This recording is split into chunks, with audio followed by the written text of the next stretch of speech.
Good morning dear students. देखो आज हम लोग today we are going to start with the new chapter, that is chapter number 7, that is employment. तो आज हम जो चैप्टर पढ़ने वाले हैं उसका नेम है एम्प्लॉयमेंट। अगर मैं आपको इस वर्ड का मीनिंग बताऊं, एम्प्लॉयमेंट वर्ड का, तो इसका सिंपल सा मीनिंग आता है जब कोई भी इंडिविजुअल कहीं पर जाकर अपनी सर्विस दे रहा है पैसा अर्न करने के लिए, अपनी लाइवलीहुड अर्न करने के लिए, दैट इज कॉल्ड एम्प्लॉयमेंट। तो अगर अपन इसको डिफाइन करें कि एम्प्लॉयमेंट क्या था, कि सर कोई भी पर्सन जब अपनी सर्विसेज दे रहा है अपना लाइवलीहुड अर्न करने के लिए, दैट इज कॉल्ड एम्प्लॉयमेंट। तो मैं डिफाइन करता हूँ वर्कर कौन होता है। तो वर्कर, पहला टर्म आया वर्कर। तो वर्कर इज अ इंडिविजुअल, कोई भी ऐसा इंडिविजुअल जो अपनी सर्विसेज दे रहा है पैसा अर्न करने के लिए, अपनी लाइवलीहुड अर्न करने के लिए। अब आप लोगों को पता है क्या, वर्कर दो तरह के होते हैं। अगर मैं वर्कर के टाइप्स की बात करूँ ना बेटा, तो वर्कर दो टाइप्स के होते हैं बेटा। एक होता है सेल्फ एम्प्लॉयड, एक होता है बेटा सेल्फ एम्प्लॉयड, और एक होता है हायर। एक तो होता है सेल्फ एम्प्लॉयड और एक होता है हायर्ड वर्कर्स। अगर मैं बेटा सेल्फ एम्प्लॉयड की बात करूं, कोई भी ऐसा पर्सन जो कहीं और काम नहीं कर रहा बट उसने खुद को ही काम दे रखा है। सर ऐसा कैसे? मतलब सोच के देखो, कोई राशन की दुकान वाला है, वो किसी के लिए जॉब नहीं कर रहा, उसने खुद का कोई छोटा मोटा बिजनेस कर रखा है, उसने खुद को ही कोई काम दे रखा है, that is called self employed workers. ऐसे लोग जिनका कोई खुद का बिजनेस है, कोई सेटअप है, जो अपनी कोई इंडस्ट्री रन कर रहे हैं, फैक्ट्री रन कर रहे हैं, they all are cover in the category of self employed workers. अगर मैं हायर वर्कर्स की बात करूं तो बेटा ये भी क्या होते हैं, अब सपोज करो मेरी कोई फैक्ट्री है, मुझे किसी काम को करवाने के लिए 20 लेबर चाहिए या 50 लेबर चाहिए, 10 लेबर चाहिए, तो मैंने उस लेबर को हायर करा काम करवाने के लिए। तो वो कहाँ कवर होगी बेटा? वो कवर होगी हायर्ड वर्कर्स में। कहाँ कवर होगी बेटा? हायर वर्कर्स में। तो देखो अपन रीड करते हैं। सबसे पहले worker, it refers to an individual who is engage in some productive activity to earn a livelihood. कोई भी ऐसा इंडिविजुअल जो किसी प्रोडक्टिव एक्टिविटी में एंगेज हो रखा है अपनी लाइवलीहुड को अर्न करने के लिए, दैट इज कॉल्ड वर्कर। फिर मैंने बोला टाइप्स ऑफ वर्कर, दो तरह के बताए, एक था बेटा सेल्फ एम्प्लॉयड और एक था हायर। पहले बात करते हैं हम सेल्फ एम्प्लॉयड की। It refers to the workers who are engage in their own business and enterprise. कोई भी ऐसा वर्कर जो खुद के बिजनेस और खुद की एंटरप्राइज में एंगेज है, that are called self employed workers. बात करते हैं बेटा किसकी? हायर वर्कर्स की। ध्यान सुनना। It refers to the workers who are hired by others, जिसको किसी और ने हायर करा और काम करवाने के बदले क्या दे रहा है बेटा? उसको पैसा दे रहा है। These are cover under hire workers. तो it refers to the workers who are hired by others and are paid in form of wages and salaries. और उनको क्या पे कर रहे हैं बेटा बदले में? अपन वेजेस और सैलरीज। अब आप लोगों को पता है जो हायर वर्कर्स है ना बेटा, ये भी दो तरह के होते हैं। मतलब पहले मैंने बताया आपको टाइप्स ऑफ वर्कर कैसे थे बेटा, सेल्फ एम्प्लॉयड और हायर। सेल्फ एम्प्लॉयड कोई भी ऐसा पर्सन जिसने अपने आप को कोई काम दे रखा है, मतलब किसकी फैक्ट्री है। हायर में मैंने बताया कि ऐसा वर्कर जिसको अपन ने हायर किया है काम करवाने के लिए और बदले में हम उसको वेजेस या सैलरीज दे रहे हैं। अब पता है आपको ये हायर वर्कर्स दो तरह के होते हैं बेटा। एक तो होते हैं बेटा रेगुलर वर्कर्स, रेगुलर वर्कर्स, और एक होता है कैजुअल या पार्ट टाइम बोल लो, कैजुअल वर्कर्स बोल लो या पार्ट टाइम बोल लो।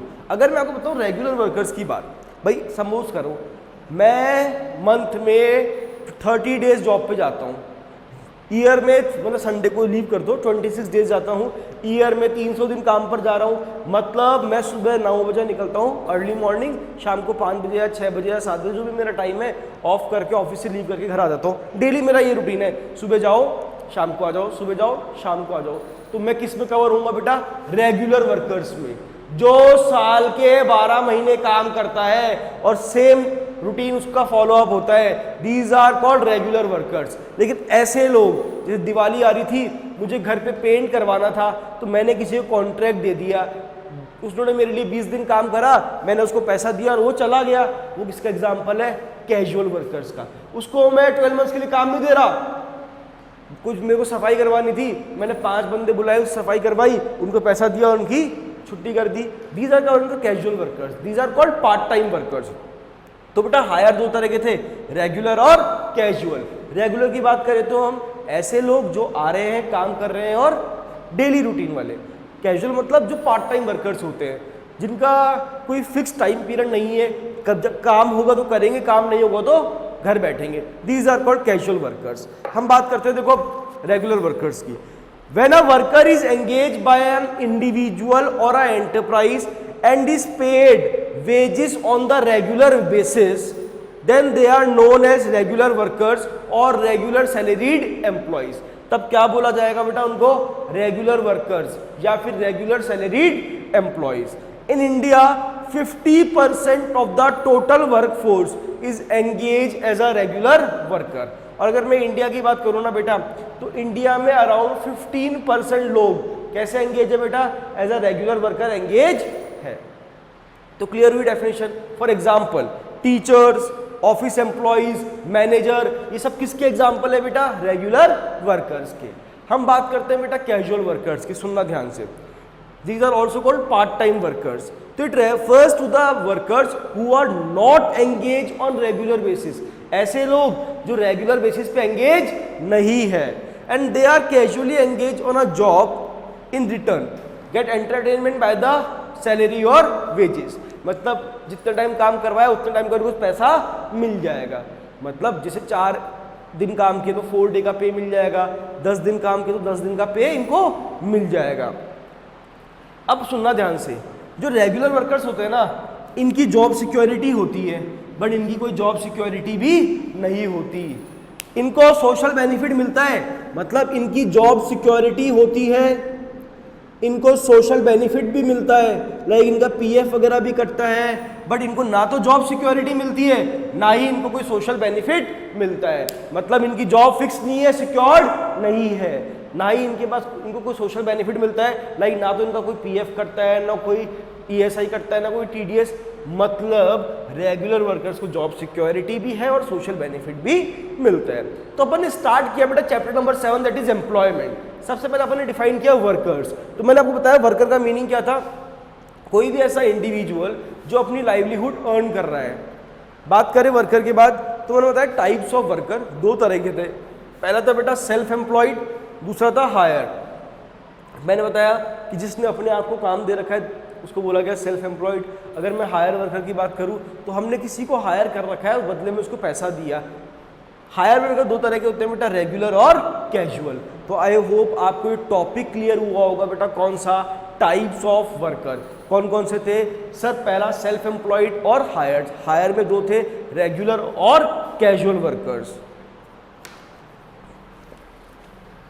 अब नेक्स्ट टॉपिक जो आती है, अब डेफिनेशंस पढ़ेंगे अपन कुछ। तो पहली जो डेफिनेशन मैं पढ़ाने वाला हूँ वो है लेबर फोर्स की। किसकी पढ़ाने वाला हूँ बेटा आपको? लेबर फोर्स की। सर लेबर फोर्स का क्या मीनिंग होता है? ध्यान से देखना, मैंने बोला it refers to the sum total of all the persons. मैंने यहाँ पे वर्ड में फोकस किया बेटा, किस पे? Sum total.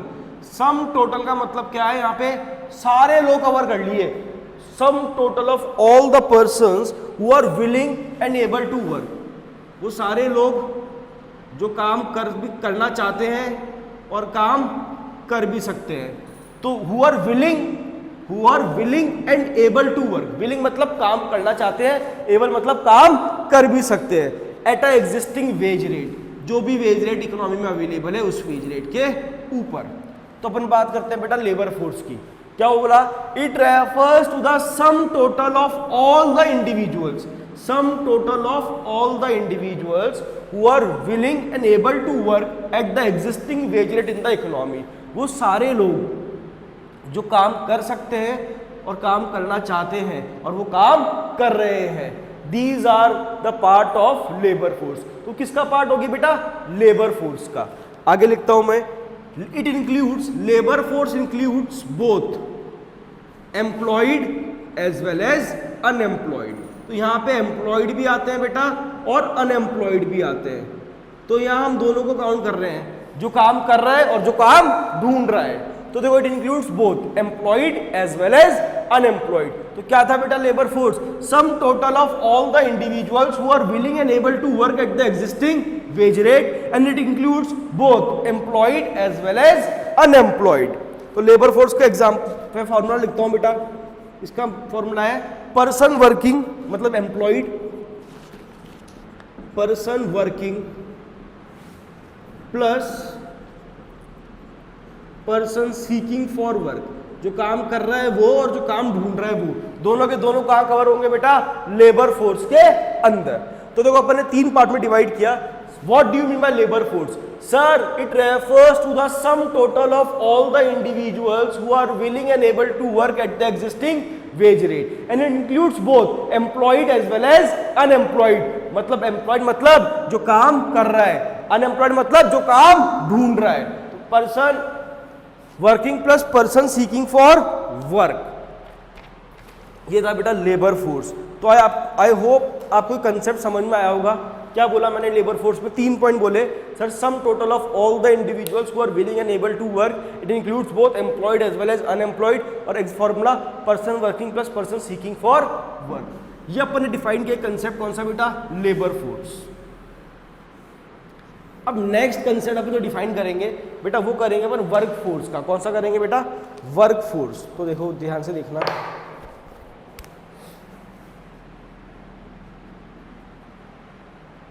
बात करेंगे किसकी? अब वर्क फोर्स की। तो it refers to the part of labour force. फिर उन्होंने बोला बेटा पार्ट ऑफ लेबर फोर्स, मतलब ये लेबर फोर्स का पार्ट है, समझला? मैंने बोला पार्ट ऑफ लेबर फोर्स। तो एक लॉजिकल बात बताओ, लेबर फोर्स बड़ा हुआ या work force? Sir of course सी बात है लेबर फोर्स, क्योंकि वर्क फोर्स तो लेबर फोर्स का पार्ट है। तो उन्होंने साफ साफ बोला it refers to the part of labour force who are actually engage in some productive activity. वो लोग who are actually engage in some productive activity, some productive activity. मतलब समझ गए होंगे आप, मैंने बताया था लेबर फोर्स में दोनों आते हैं, एम्प्लॉयड और अनएम्प्लॉयड। अब बताओ वर्क फोर्स में कौन आ रहे हैं? सर जो एक्चुअल में काम कर रहा है वो, मतलब वर्क फोर्स में जो लोग एम्प्लॉयड है ना वो लोग कवर होंगे। लेबर फोर्स में दोनों थे, employed as well as unemployed. तो क्या बोला इन्होंने? It refers to the part of labour force who are actually engage in some productive activity, या फिर in other words work force refers to the number of persons who are actually employed. साफ साफ who are actually employed, जो actual में काम कर रहे हैं at a particular point of time. फिर उन्होंने बोला चलो मैं एग्जांपल लेता हूं, मेरी लेबर फोर्स है बेटा, वो होती है सर एम्प्लॉयड प्लस अनएम्प्लॉयड। तो मेरी लेबर फोर्स है 100, जिसमें एम्प्लॉयड तो है 40, अनएम्प्लॉयड है 60। तो लेबर फोर्स कितनी है बेटा? 100 भाई, सम total of all the individuals. इसमें एम्प्लॉयड भी आ गए, अनएम्प्लॉयड भी आ गए। अब मुझे एक बात बताओ, ये मेरी क्या है बेटा? Labour force. वर्क फोर्स कितनी है? सर वर्क फोर्स में वही लोग आएंगे जो काम कर रहे हैं। तो वर्क फोर्स कितनी है बेटा मेरी? 40। वर्क फोर्स में हम उन्हीं लोगों को कवर करेंगे who are actually engage in some productive activity. Labour force में दोनों आते हैं बेटा, employed as well as unemployed, लेकिन वर्क फोर्स में वही लोग आएंगे जो एक्चुअल में काम कर रहे हैं। तो प्लीज ध्यान रखना ये वाली चीज। तो अपने 2 कंसेप्ट पढ़े, कौन कौन से बेटा? एक तो पढ़ा लेबर फोर्स और एक पढ़ा वर्क फोर्स। अब नेक्स्ट कंसेप्ट की तरफ चलते हैं अपन, जॉबलेस ग्रोथ।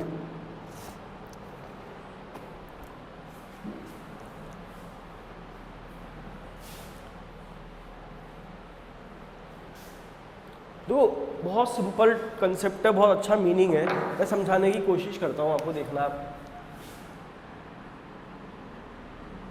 जॉबलेस ग्रोथ, अगर मैं जॉबलेस ग्रोथ की बात बोलूँ ना, तो ग्रोथ का मतलब हो रहा है कि कंट्री में डेवलपमेंट तो हो रहा है sir, no doubt.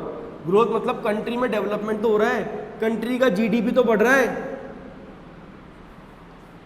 No doubt. Growth मतलब क्या? कंट्री का डेवलपमेंट हो रहा है, कंट्री का जीडीपी बढ़ रहा है। लेकिन ये जो डेवलपमेंट हो रहा है, ये जो जीडीपी बढ़ रहा है, ये किस कारण से बढ़ रहा है? क्या हमारी कंट्री की जो अनएम्प्लॉयमेंट की प्रॉब्लम थी वो सॉल्व हो गई? क्या हमारी कंट्री में जो पॉवर्टी थी वो कम हो गई? नहीं भैया, ना तो हमारे यहाँ अनएम्प्लॉयमेंट कम हुआ, ना हमारे यहाँ पॉवर्टी कम हुई, फिर भी हमारी कंट्री का डेवलपमेंट हुआ है, फिर भी हमारी कंट्री का जीडीपी बढ़ा है। सर कैसे? देखना 2005 की बात करूं तो पहले हमारे पास वो नोकिया के ऐसे बटन वाले फ़ोन आया करते थे, अब बात करें तो टच स्क्रीन फ़ोन आ गए। तो सर डेवलपमेंट हुआ, अब टच स्क्रीन फ़ोन आ गए। पहले 2G था, अब 4G या 5G आ गया। सर डेवलपमेंट हुआ? बिल्कुल हुआ। सर पहले जो टेक्नोलॉजी हुआ करती थी वो ऑब्सोलीट थी, अब एडवांस टेक्नोलॉजी आ गई, तो डेवलपमेंट हुआ? बिल्कुल हुआ। मतलब अगर मैं बात करूं टेक्नोलॉजी के मामले में तो हमारी कंट्री ने डेवलपमेंट किया है, ग्रोथ करी है। तो उन्होंने यही बोला कि कंट्री का डेवलपमेंट तो हो रहा है, कंट्री का जीडीपी बढ़ रहा है, but it is not because of employment opportunity, it is because of technology upgradation. Technology, sorry spelling गलत हो गई, टेक्नोलॉजी अपग्रेडेशन। कि नो डाउट सर कि कंट्री का डेवलपमेंट हो रहा है, कंट्री का जीडीपी बढ़ रहा है, बट क्या कंट्री की जो प्रॉब्लम थी एम्प्लॉयमेंट वाली वो रिजॉल्व हुई? नहीं। मतलब आज पहले जितने अनएम्प्लॉयड लोग थे ना, आज भी उतना ही अनएम्प्लॉयमेंट है, बट ग्रोथ हुआ है। That is why it is called jobless growth. कि सर ग्रोथ हो रहा है बट जॉब अपॉर्चुनिटीज क्रिएट नहीं हो रही, that is why it is called jobless growth. तो पढ़ते देखो, it refers to a situation where GDP of a economy grows faster. कि जीडीपी बढ़ रहा है तो where GDP of the economy grows faster than the employment opportunities. कि हमारे यहाँ जीडीपी बहुत तेजी से बढ़ रहा है बट एम्प्लॉयमेंट अपॉर्चुनिटी जनरेट नहीं हो रही, विच रिजल्ट इन द अनएम्प्लॉयमेंट। और उस कारण से क्या हो रहा है बेटा? अनएम्प्लॉयमेंट। तो देखो मैंने क्या बताया आपको, jobless growth, it refers to a situation where GDP of a economy grows faster than the employment opportunities which result in the unemployment. And in India the economy is experiencing a GDP growth. और India में ऐसा ही हो रहा है कि हमारी country में GDP growth हो रही है more through the technology, not through the employment of labour. Sir किस कारण से हो रही है? टेक्नोलॉजी के कारण हमारा जीडीपी बढ़ रहा है, हमारा डेवलपमेंट हो रहा है, not because of employment opportunity. तो बहुत बड़ा ड्रॉबैक है, इसे ग्रोथ तो कर रही है बट जॉबलेस ग्रोथ है, यहाँ लोगों को जॉब मिल ही नहीं रही। तो ये नेक्स्ट कंसेप्ट कौन सा पढ़ा बेटा अपन ने? Jobless growth. तो आई होप आपको क्लियर हुआ होगा ये concept.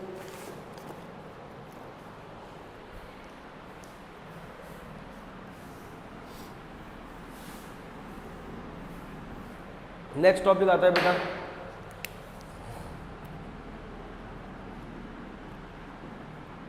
Casualisation of employment.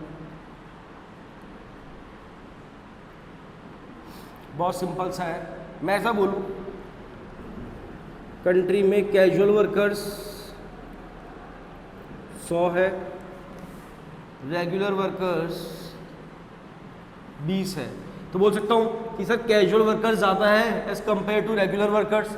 This is called casualization of employment. कि जब कैजुअल वर्कर्स ज़्यादा हो as compare to regular workers, then this concept is known to be a casualization of employment. पढ़ते देखो, casualization refers to a situation when the percentage of casually hire workers in the total workforce tends to rise over time. कि sir जब total workforce में casual workers ज़्यादा होंगे as compared to the regular workers, then this concept is known to be a casualization of employment. Even the skilled workers of urban areas are struggle for the regular job. और ये बहुत best example है कि जो पढ़े लिखे लोग हैं जो अर्बन एरियाज में रहते हैं, इवन वो लोग भी स्ट्रगल कर रहे हैं रेगुलर जॉब पाने के लिए, बट उनको भी नहीं मिल पा रही। तो मैंने बोला even the skilled worker of urban areas are struggle for the regular jobs due to massive unemployment in the country. क्योंकि सर हमारी कंट्री में अनएम्प्लॉयमेंट बहुत ज़्यादा है। एंड अब होता क्या है, देखो अनएम्प्लॉयमेंट से पता है क्या होता है? बहुत सिंपल सा कंसेप्ट है। इससे क्या होता है, जो वर्कर्स है ना उनकी बार्गेनिंग पावर तो कम हो जाती है और जो एम्प्लॉयर है उनकी बार्गेनिंग पावर बढ़ जाती है। सर कैसे?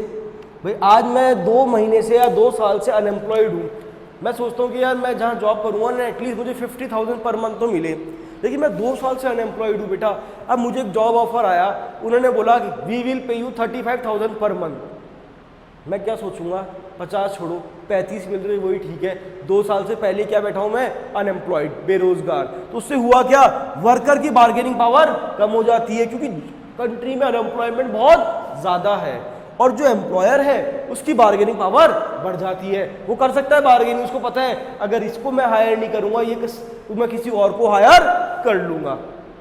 ठीक है, तो अपन एक कंसेप्ट पढ़ा बेटा, कैजुअलाइजेशन ऑफ अनएम्प्लॉयमेंट। सुनना ध्यान से, casualization refers to a situation when the percentage of casually hired workers in the total workforce tends to rise over time. Even the skilled workers of urban areas are struggle for the regular jobs due to massive unemployment in the country. क्योंकि sir हमारी country में unemployment बहुत ज़्यादा है, and unemployment reduces the bargaining power of the worker and increases the bargaining power of the employer. क्योंकि sir इससे worker की bargaining power कम हो जाती है और एम्प्लॉयर की बार्गेनिंग पावर इंक्रीज हो जाती है।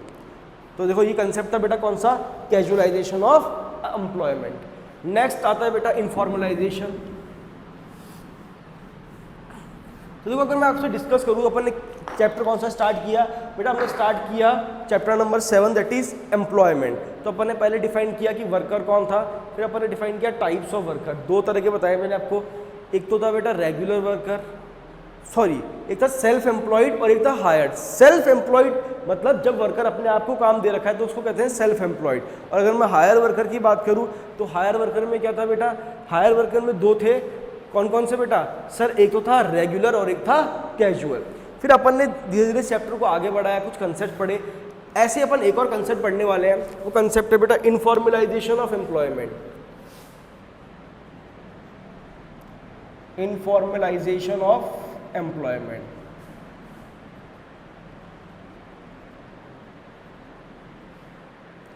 किसकी बात करेंगे बेटा, इनफॉर्मलाइजेशन ऑफ एम्प्लॉयमेंट। सुनना, informalization refers to a situation when people tends to find employment more in informal sector and less in formal sector। सुनना, जब इनफॉर्मल सेक्टर में वर्कर ज्यादा हो और फॉर्मल सेक्टर्स में वर्कर कम हो, then this concept is known to be informalization. मतलब जब हमारे यहाँ, अब मैं बताऊंगा आपको कि इनफॉर्मल सेक्टर कौन सा होता है, फॉर्मल सेक्टर कौन सा होता है, ये पूरा डीपली पढ़ेंगे अपन। इनफॉर्मल सेक्टर वर्कर्स के बारे में पढ़ेंगे, फॉर्मल सेक्टर वर्कर के बारे में पढ़ेंगे, तो पूरा का पूरा कंसेप्ट अपन डीपली पढ़ने वाले हैं। तो मैंने आपको बताया इनफॉर्मलाइजेशन ऑफ एम्प्लॉयमेंट। तो मैंने क्या बोला कि जब इनफॉर्मल सेक्टर में वर्कर ज्यादा हो as compare to the formal sector, that जैसे वो था जब कैजुअल वर्कर ज्यादा हो as compare to the regular workers, that is called casualization. ऐसे ये है जब इनफॉर्मल सेक्टर में वर्कर ज्यादा हो as compare to the formal sector, that is called informalization. तो informalization refers to a situation when people tends to find employment more in informal sector of the economy and less in the formal sector. कि employment ज्यादा कहाँ मिल रहा है बेटा, informal sector में, और less in the formal sector. It generally happens as because, और ऐसा क्यों होता है, क्योंकि सर इनफॉर्मल सेक्टर में इतनी क्वालिफिकेशन या स्किल्स की रिक्वायरमेंट नहीं होती as compare to the formal sector. यहाँ तो आपको डिग्री चाहिए, हायर प्रोफेशनल क्वालिफिकेशन चाहिए, बट यहाँ पे इतनी कोई क्वालिफिकेशन की रिक्वायरमेंट नहीं होती। तो it generally happens as informal sector requires fewer amount of qualifications and formalities to get the job. क्योंकि सर इनफॉर्मल सेक्टर के अंदर कुछ है कि हमें क्वालिटीज चाहिए जिससे हम जॉब को इजीली गेन कर सकते हैं। तो अपन ने 2 कंसेप्ट ही पढ़े, कैजुअलाइजेशन और इनफॉर्मलाइजेशन। उसका मतलब था जब कैजुअल वर्कर ज़्यादा हो, रेगुलर कम हो। इसका मतलब है जब इनफॉर्मल सेक्टर में वर्कर ज़्यादा हो as compare to the formal sector, that is called informalization. तो प्लीज़ बेटा आज यहाँ तक का पार्ट आप लोग पढ़ना, नेक्स्ट क्लास में इसको अपन और आगे लेके चलेंगे और चीज़ों को समझने की कोशिश करेंगे। Thank you all of you.